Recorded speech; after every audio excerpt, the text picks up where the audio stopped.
SB19 muli mula sa Billboard Fun Army Face-Off ay mayroon na nga pong 73.8%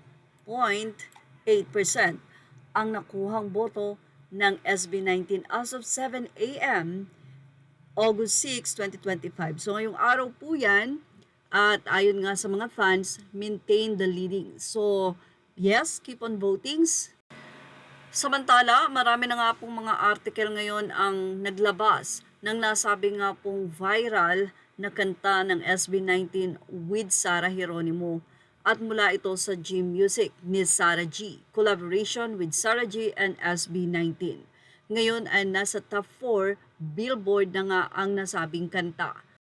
Narito ang ilang mga updates hinggil sa nasabi nga pong OPM hits ni Sarah Geronimo at SB19.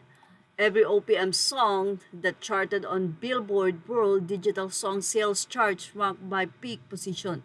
So, hindi po nawala ang kanta ng SB19 at pasok pa rin ang kanilang collaboration with Sarah Geronimo. Dito sa Pilipinas, ilang mga artikulo din ang naglabas, kasama na dyan ang Fashion Police. At nagpasalamat nga ang G Music sa nasabi nga pong top 4 nila sa Billboard. G Music page umaligid debuts at number 4 on Billboard's World Digital Song Sales Chart. We're grateful for your never-ending support for Sarah Geronimo and SB19. Well, nagkomento ang mga anonymous commentator at ayon nga sa kanila, Sarah G, tapos sinama ang SB19 kaya wagi, strike while the iron is hot, ika nga. Madaming silang supporter, obviously mahina pa ang number 4. Ngayon na lang gumawa si Sarah tapos nasa peak ang SB19, so expectations top 3 or mag top 1. Debut lang, ibig sabihin pwede pang umangat, wag naman sanang bumagsak agad.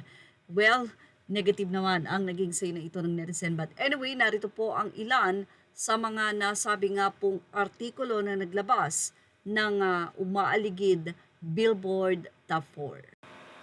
Mula sa All Arts PH, Sarah Geronimo and SB19 umaaligid debut at number 4 on Billboard World Digital Song Sales Chart. Baguio, Philippines, P-pop group SB19 received the Suday Awards last week for their contribution to Philippine music.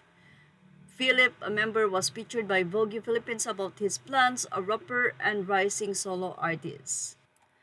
Pati ang kanilang concert sa Dubai ay inilabas na nga kung saan saang artikulo at mga kilalang artikulo po ito. P-pop Entertainment, SB19 official and Sarah Geronimo collaboration track umaaligid makes a strong debut at number 4 on the Billboard World Digital Song Sales Chart. Ito pa ang isa, Live Nati, Filipino boy band SB19 to return to Dubai in October. Pati na rin ang Time Out Dubai ay nagbigay ng kanilang pagsulat sa nasabi nga pong artikulo na ito at doon ay nakalahad ang Filipino pop icon SB19 are coming to Dubai for a one-night only performance. Pablo Jostel, Ken and Justin will light up the stage at Coca-Cola Arena on Sunday, October 11. Pre-sale tickets go live on Thursday, August 7 and general on sale begins Friday, August 8.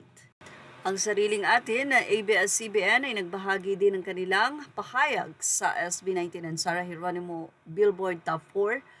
P-pop Today Filipino Pride. SB19 has been named the International Group of the Year at the SEC Award 2025 in Brazil. This marks their second consecutive win in this category. They won against major acts like Link Park, 17, Stray Kids, and Twice. Congratulations to SB19. Nylon Manila, from Sarah Geronimo and SB19 Chapel Rowan and more, the bops are dropping right at the start of the month. Siyempre, inaadbangan naman at malapat na ito ang Acer Philippines. From game changers to limit breakers, SB19 is back and bolder than ever at Acer Day 2025. They're not just setting the bar, they're breaking through it. Catch them live on August 9 at SM MOA Arena. So 3 days to go na lang po yan. Samantala, mula sa Facebook page ni I Want You SB19, better late than never, happy 3rd anniversary, Once Entertainment, mahal ka namin, ang bibi ng aming mahalima. At yan ang ating showbiz snap update. Thank you for watching. Images are all credit to the rightful owners. Please like, share, and subscribe.